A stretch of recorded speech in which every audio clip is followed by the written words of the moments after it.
प्रधानमंत्री नरेंद्र मोदी लगातार ये कह रहे हैं कि चुनाव के पहले 2 चरण में इंडी गठबंधन का सफाया हो चुका है, लेकिन तीसरे चरण से पहले ही कांग्रेस ने मानो पीएम मोदी की बातों को सच साबित करते हुए फुल सरेंडर ही कर दिया। भाई, जिस अमेठी रायबरेली की पहचान ही गांधी परिवार के गढ़ के तौर पर रही है, वहां कांग्रेस पहले तो लास्ट मिनट तक कैंडिडेट तय नहीं कर पा रहा था, और जब उम्मीदवारों की लिस्ट आई तो ऐसा सियासी ब्लंडर किया कि हर तरफ छीछा लेदर हो रही है इनकी।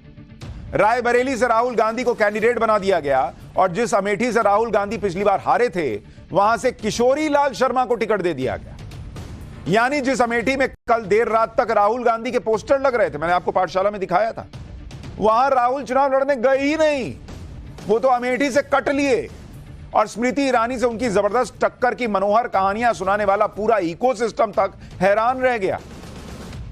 उधर बीजेपी ने तुरंत इस मुद्दे को पकड़ लिया और माहौल बना दिया बीजेपी ने कि भाई राहुल गांधी वायनाड से भी हार रहे, इसलिए एक और सीट से चुनाव लड़ रहे। राहुल गांधी हार के डर से अमेठी से दूर भाग गए और रायबरेली को चुना है, यह बीजेपी बार बार कहने लगी। यानी कहां राहुल गांधी और कांग्रेस अपने लिए नया माहौल बनाने के लिए निकले थे, लेकिन कहां माहौल उनके ही खिलाफ बनता चला गया। दनादन खटाखट बीजेपी के नेताओं के बयानों के तीर निकलने लगे और बीजेपी ने यह नैरेटिव सेट कर दिया कि चुनाव के बीच ही कांग्रेस ने सरेंडर कर दिया है। कांग्रेस को अपनी पारंपरिक सीट पर भी जीत का भरोसा नहीं है। जैसे पीएम मोदी ने कहा कि राहुल गांधी वायनाड से हार रहे हैं, इसलिए दूसरी सीट खोज रहे हैं। अमेठी से बीजेपी उम्मीदवार स्मृति ईरानी ने कहा कि कांग्रेस ने पहले ही हार मान ली है। अमित शाह ने कह दिया कि लिख कर ले लो, मैं लिख कर दे सकता हूं कि राहुल गांधी रायबरेली से भी हार रहे हैं। योगी आदित्यनाथ ने कह दिया कि भारत में संकट आएगा तो राहुल सबसे पहले इटली भागेंगे। असम के सीएम हेमंता बिस्वा शर्मा ने तो कह दिया राहुल गांधी पाकिस्तान में चुनाव लड़ेंगे तो जरूर जीतेंगे। यानी बीजेपी के बड़े बड़े नेताओं ने इस पूरे मुद्दे को पब्लिक के सामने अपने हिसाब से रखा और यह बताया कि कैसे कांग्रेस पार्टी ने सरेंडर कर दिया। भाई ये बातें तो होंगी, क्योंकि ये पूछा जाएगा कि राहुल गांधी जो डरो मत का नारा लगाते थे, डरो मत के नारे से पीएम मोदी के खिलाफ कैंपेन चलाते थे, अभी कुछ दिन पहले तू तड़ाक करके पीएम के लिए कह रहे थे कि मोदी डरता है तो मोदी ऐसा करता है। सारी दुनिया को डरपोक बताने वाले राहुल गांधी से सोशल मीडिया तक पर लोग पूछ रहे हैं कि डरो मत कहने वाले राहुल गांधी खुद डर के क्यों भाग गए? वो अमेठी छोड़कर रायबरेली से चुनाव लड़ने क्यों चले गए? इसी बात पर आज पीएम मोदी ने राहुल गांधी की भी क्लास लगा दी। पीएम ने क्या कहा, एक बार सुनिए, फिर बताऊंगा कि बीजेपी क्यों कॉन्फिडेंट है कि अमेठी की तरह राहुल को रायबरेली में भी वो हरा देंगे।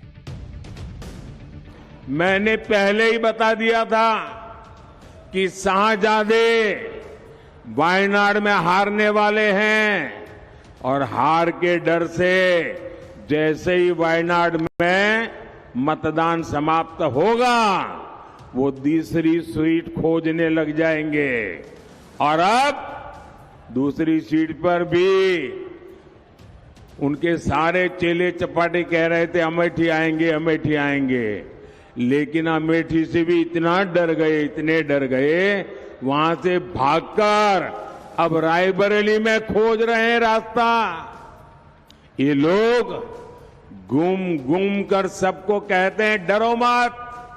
मैं भी आज उन्हें कहता हूं और बड़े जी भर के कहता हूं, अरे डरो मत, भागो मत। राहुल गांधी शायद ये सोचकर अमेठी की जगह पर रायबरेली से लड़ रहे हैं कि रायबरेली अमेठी के मुकाबले ज्यादा सेफ सीट है, लेकिन सेफ सीट तो एक वक्त अमेठी भी थी, लेकिन राहुल गांधी ने वो सेफ सीट भी स्मृति ईरानी के हाथों गंवा दी।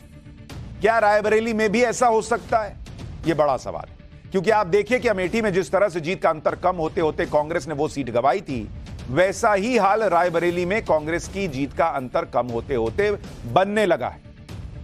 अमेठी रायबरेली की ग्राउंड रिपोर्ट दिखाऊं उससे पहले आंकड़े क्या कहते हैं आपको वो दिखाता हूं। जरा देखिए कि क्या स्थिति रही है इन दोनों सीटों पर। जैसे जीत हार का मार्जिन देखिए, इसके बारे में आपको बताता हूं, और सबसे पहले आपको अमेठी के बारे में बताता हूं। अमेठी में क्या हुआ था? अमेठी में 2009 जीत हार का मार्जिन कितना था? 3,70,000 वोट। जीता कौन? राहुल गांधी जीते, राहुल जीते, ठीक है। इसी तरह 2014 इस वक्त 3,70,000 का मार्जिन घटकर 1,70,000 रह गया। 1.7 लाख, 1,07,000 माफ कीजिएगा। लेकिन फिर भी राहुल गांधी जीते, बहुत भयंकर डेंट लगा, लेकिन राहुल गांधी अमेठी जीत गए।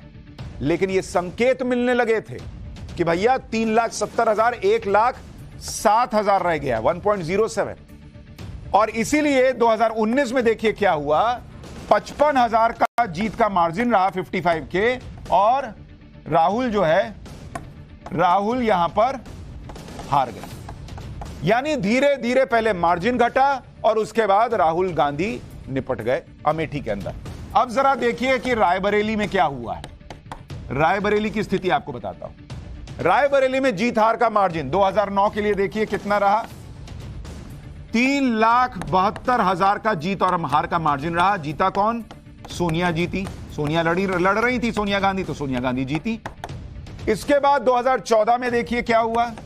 2014 में ये 3,72,000 घट के 3,52,000 हो गया, लेकिन जीता कौन? फिर से सोनिया गांधी जीती।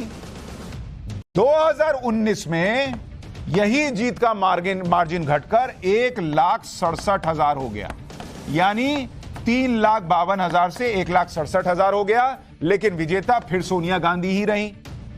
लेकिन जो सेम पैटर्न अमेठी में है कि धीरे धीरे धीरे घटते घटते ये लोग हार गए, वही सेम पैटर्न रायबरेली में दिख रहा है कि वोट जो है 3,72,000 से घटते घटते जीत का मार्जिन 1,67,000 पे आ चुका है बॉस।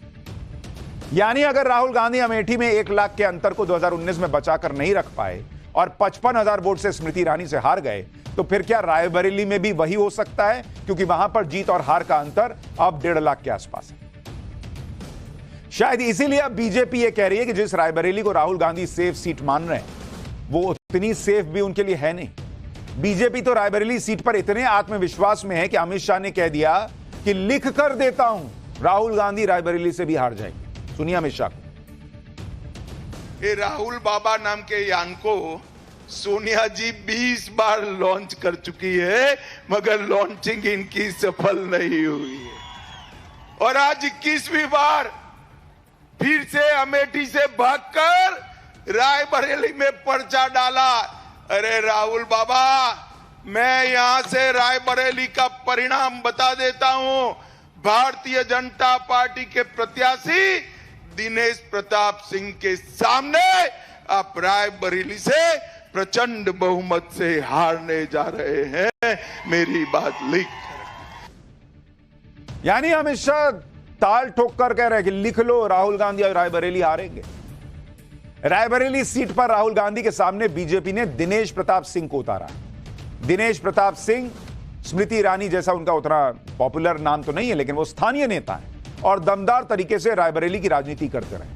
2019 के चुनाव में दिनेश प्रताप सिंह ने सोनिया गांधी को कड़ी टक्कर दी थी और सोनिया गांधी की जीत का अंतर बहुत कम कर दिया। आज राहुल गांधी ने रायबरेली सीट से नामांकन किया तो दिनेश प्रताप सिंह ने भी अपना नामांकन दाखिल किया। नामांकन के बाद दिनेश प्रताप सिंह ने कहा कि रायबरेली इन नकली गांधियों का इंतजार कर रही थी, अब अच्छे से सबक सिखाएगी। सुनिए राहुल के सामने बीजेपी के कैंडिडेट दिनेश प्रताप सिंह का बयान। फिर बताऊंगा कि राहुल गांधी के अमेठी से न लड़ने के फैसले का कांग्रेस किस तरह से बचाव कर रही है, अमेठी में हार के डर पर कैसे कैसे बहाने बना रही है। सुनिएगा तो माथा पीट लीजिएगा कि कैसे लोग हैं बॉस। 10 सालों में न सोनिया गांधी रायबरेली वासियों को मिली, न प्रियंका गांधी मिली और ना ही किशोरी लाल शर्मा मिले। तो मैं कह सकता हूं कि रायबरेली के लोग बड़ी बेसब्री से इन नकली गांधियों का इंतजार कर रहे थे, ये आ गए हैं। अब रायबरेली इनको अच्छे से सबक सिखाएगी। 10 साल का तकलीफ, 10 साल का दर्द, 10 साल की उपेक्षा ब्याज सहित इन नकली गांधियों से रायबरेली के लोग वसूल करेंगे। लोग राहुल गांधी के अमेठी से न लड़ने के फैसले पर हैरान हो रहे हैं। उनके अपने लोग इस फैसले से खुश नहीं। उनके अपने लोगों को लग रहा है कि इससे मैसेजिंग सही नहीं गई। कैसे जाएगी बॉस? आप अपने गढ़ में लड़ नहीं पा रहे, लास्ट मिनट तक कैंडिडेट उतार नहीं पा रहे, और आप अमेठी छोड़ के रायबरेली चले गए। अमेठी में प्रियंका वाड्रा, जीजा वाड्रा, इनका किसी का नाम नहीं है। क्या मैसेज है ये? मैसेज यही जा रहा है कि राहुल गांधी हार के डर से अमेठी से नहीं लड़े और रायबरेली की सेफ सीट पर चले गए। हर कोई इसी की बात कर रहा है, लेकिन कांग्रेस तो अलग ही दुनिया में है। कांग्रेस जो बातें कर रही है उसे सुनकर किसी को भी हंसी आ जाएगी। जैसे कांग्रेस के नेता जयराम रमेश ने कहा कि यह तो मास्टर स्ट्रोक है। बॉस, ये मास्टर स्ट्रोक है। राहुल गांधी राजनीति और शतरंज के मंझे हुए खिलाड़ी हैं और सोच समझकर दांव चलते हैं। इस निर्णय से बीजेपी, उनके समर्थक और चापलूस धराशायी हो गए। बेचारे स्वयंभू चाणक्य जो परंपरागत सीट की बात करते थे, उनको समझ ही नहीं आ रहा कि अब क्या करें। रही बात गांधी परिवार के गढ़ की, तो अमेठी रायबरेली ही नहीं, उत्तर से दक्षिण तक पूरा देश गांधी परिवार का गढ़ है। जयराम रमेश ने प्रियंका वाड्रा के चुनाव लड़ने पर भी सफाई दी और उनके लिए प्लान बी तैयार रहने के संकेत दिए। जयराम रमेश ने कहा कि प्रियंका वाड्रा धुआंधार प्रचार कर रही हैं, इसलिए जरूरी था कि उन्हें सिर्फ अपने चुनाव क्षेत्र तक सीमित न रखा जाए। तो राहुल गांधी 2 जगह से लड़ रहे हैं, तो वो देश में प्रचार नहीं कर पा रहे हैं। प्रियंका वाड्रा एक जगह से लड़ लेती तो देश में प्रचार बंद हो जाता उनका। सोचिए क्या लॉजिक दे रहे हैं। प्रियंका जी तो कोई भी उपचुनाव लड़कर सदन पहुंच जाएंगे, राहुल गांधी नहीं पहुंच पाएंगे क्या? आज स्मृति ईरानी की सिर्फ यही पहचान है कि वो राहुल गांधी के खिलाफ अमेठी से चुनाव लड़ती है। अब स्मृति ईरानी से वो शोहरत भी छिन गई। मतलब आप स्मृति ईरानी से शोहरत छीनने के लिए राहुल गांधी को अमेठी से नहीं लड़ाए कि स्मृति ईरानी हो जाएंगी। अरे वो कैबिनेट मिनिस्टर हैं बॉस, वो फिर जीतेंगी तो फिर संसद में पहुंचेंगी। ये और अमेठी की पब्लिक को ये बोलिएगा कि हमको स्मृति ईरानी को नीचा दिखाना था, इसलिए हमने राहुल गांधी को अमेठी से नहीं लड़ाया। आगे सुनिए, लिख रहे हैं कि शतरंज की कुछ चालें बाकी हैं, थोड़ा इंतजार कीजिए। अरे बॉस, ऐसा शतरंज फाड़ के फेंक दीजिए। ऐसा शतरंज कौन खेलता है बॉस? इनके खुद के लोग ट्विटर पर जो है इनको भर भर के सुना रहे हैं कि क्या ही लॉजिक है। अमेठी छोड़कर रायबरेली से राहुल के चुनाव लड़ने को लेकर कांग्रेस में घनघोर कंफ्यूजन दिखाई दिया। पहले कांग्रेस नेता कहते थे कि अमेठी में राहुल के पक्ष में भयंकर माहौल है, राहुल आसानी से स्मृति ईरानी को हरा देंगे। फिर अचानक पता चलता है कि राहुल गांधी अमेठी नहीं रायबरेली से लड़ रहे हैं।